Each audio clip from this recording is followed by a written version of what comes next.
Hey everyone, Dr. Jillian LoPiano here. I'm the Chief Health Officer at Wisp, and I'm just logging on to talk a little bit about the New York Times article that was recently published. This article was about a Danish study that looked at the association between hormonal or progestin-containing IUDs and the risk of breast cancer. We're logging on to talk about this today because the New York Times really opted to put a misleading and really concerning headline in association with talking about this study. While research is super important, we really need more of it in women's health, especially in reproductive health care. The way that we talk about the research and the way that we report on it really matters.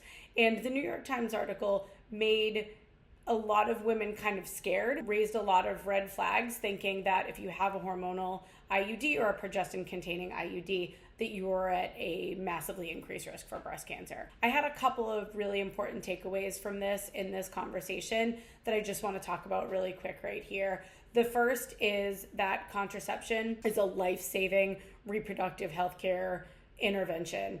Pregnancy, particularly unplanned pregnancy, is a risky venture, right?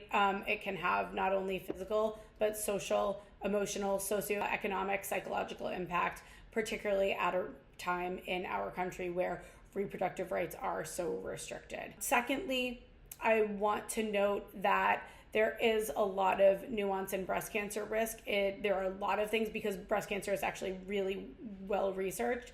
We know that there are a lot of risk factors that contribute to risk of breast cancer. So not just family history, genetics, but lifestyle, alcohol intake, exercise, things like that. And so those are things that we really want to keep in mind, especially when we're talking about risk and when we're talking about it in the context of the risk of an important intervention like contraception. Third and final, the study did note that progestin IUDs do show a decreased risk in certain types of cancers, and those are going to be endometrial, colon cancer, as well as ovarian cancer. And so that's another really important takeaway from that study. So we're happy that the New York Times is reporting on these things. I personally would love to see a little bit more responsibility in that headline. We don't want to see clickbait. We don't want to see salacious headlines scaring women at a time where reproductive health and rights are so threatened in our country.